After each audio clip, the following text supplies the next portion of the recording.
تو یہ میں تکلف سے کام نہیں لوں گا. ہم نے تو نصرت کے بڑے بڑے فنکشن کیے, مہدی حسن کے بڑے بڑے فنکشن کیے. آپ کے ملک میں تو لتا منگیشکر کا کوئی فنکشن نہیں ہوا.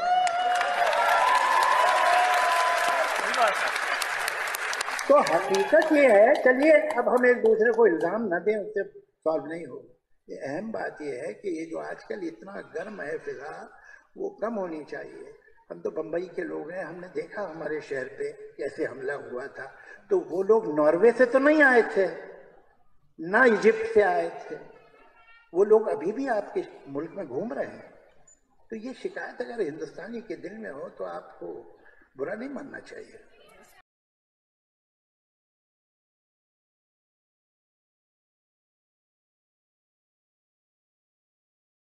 سوال ہے ان سیلیبریٹی سے کہ اس سے ایک دن پہلے جو ڈنر تھا اس پہ آپ لوگ بھی سیلیبریٹیز ہیں, آپ لوگوں کے سٹیٹس ہیں, آپ لوگوں کو اس طرح نہیں ایکٹ کرنا چاہیے جس طرح آپ کو سٹار سٹاک ہیں کہ پتہ نہیں کو آ گیا ہے تو بس جو ہے چپک کے تصویریں کھچانا. ایک لیڈی تھی جس نے گھٹنا پکڑ کے رو رہی تھی ایز اف کہ پتہ نہیں وہ رومیو جولیٹ کی کوئی داستان سنا رہے تھے. یار یہ بیہیویئر جو ہے بڑا برا لگتا ہے. آپ لوگ کو ڈگنیفائڈ اینڈ ریسپیکٹفل اینڈ چلیں چیئرفل ہوں, باتیں گپ شپ لگائیں, لیکن یہ کیا کہ سارے نیچے بیٹھے ہیں, اس آدمی کو راجہ اندر کی طرح اپنے اوپر بٹھایا ہوا ہے. تو ظاہر ہے وہ سوچتا ہوگا بھائی میں تو بڑی کوئی توپ چیز ہوں.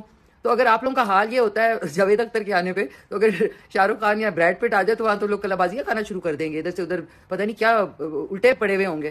تو پلیز آپ لوگ بھی ذرا دھیان کیا کریں, ڈگنیٹی اور اپنے رسپیکٹ کو رکھا کریں, اور ان کو بھی ایسے ٹریٹ کریں جیسے آپ بھی سٹارز ہیں. صاحب کو کہ انہوں نے جی بہت ہی غلیظ گفتگو فرما دی ہے پاکستان کے لیے. تو میں تو جی اس کا قصوروار جاوید اختر صاحب کو بالکل نہیں مانتی, کیونکہ تھوڑی سی بھی ریسرچ اگر کی ہوتی ہے فیض میلہ کے آرگنائزرز نے تو ان کو پتا ہوتا کہ یہ محترم اسی قسم کی فضول گفتگو اکثر ہی ٹویٹر پر کرتے رہتے ہیں. This is like inviting Kangana Ranaut and expecting her to say good things about Pakistan. This is like having her in Karachi Literature Festival and saying really nice positive things about Pakistan-India relationships. تو یہ تو impossible تھا. تو یہ چول جو ماری ہے وہ فیض میلہ کے آرگنائزرز نے ماری ہے. فضول بکواس کرنے والا انسان تو وہی گفتگو ہر جگہ کرتا ہے, and he got a chance and he did that. But can someone please explain to me کہ یہ عورت کون ہے, کڑی کون ہے جو جاوید اختر صاحب کا گوڈا پکڑ کے اتنا رو رہی اور emotional. I really want to meet her. I want to know what she was thinking. کیا تھا اتنا دکھ, کس بات کا تھا. This is my reply to Kangana Ranaut کہ گھر میں گھس کے مارنے کی تو تمہاری اوقات نہیں ہے جو تم اتنی لکھ رہی ہوتی ہو اپنے ٹویٹس میں. اور جہاں تک جاوید اختر صاحب کی بات ہے تو ہمارے وہ مہمان تھے, اور مہمان اگر گھر میں آئے تو پھر ہم میں اتنی تمیز و تہذیب ہے کہ ہم مہمانوں کے ساتھ وہ نہیں کرتے جس طرح تمہاری جیسی اپ سٹارٹ عجیب قسم کی جو عورت ہے مینٹل وہ کرتی ہے. اس لیے اپنی زبان کو لگام دے کے بات کیا کرو, کیونکہ ہم کوئی یہاں پہ ایسے ہی نہیں بیٹھے ہوئے, ٹھیک ہے. سو پیچھے کتے بھی بھونک رہے ہیں تمہاری واہ واہ کے لیے, سن لو. وہ بھی کہہ رہے ہیں کہ یہ کس سے بات کر رہی ہوں میں. سو بیہیو یور سیلف. ہم جو ہے اپنے مہمانوں کا لحاظ رکھتے ہیں, تمہاری طرح نہیں کہ جو منہ میں آیا گٹر کھول دیا. Stupid women.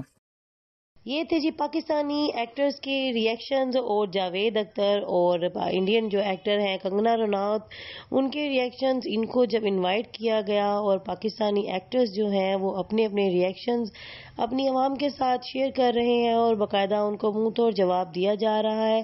اس کے علاوہ بھی بہت سے ٹویٹس تھے جو کہ ایکٹرز نے ٹویٹ کیے ہیں. شان شاہد کی طرف سے بہت زیادہ سخت رویہ دکھایا گیا. صبور علی نے بھی جو ہے اپنی رائے کا اظہار کرتے ہوئے بولا ہے کہ یہ صرف اور صرف ہمارا جو تھا وہ ظرف تھا کہ ہم نے مہمان کی عزت رکھی, ورنہ مہمان جو ہے وہ عزت کروانے والے کام نہیں کر کے گیا, کیونکہ ہر انسان کی عزت اپنے ہاتھ میں ہوتی ہے. آپ لوگ کیا کہیں گے, آپ کی کیا رائے ہے, مجھے کمنٹ باکس میں ضرور بتائیے گا.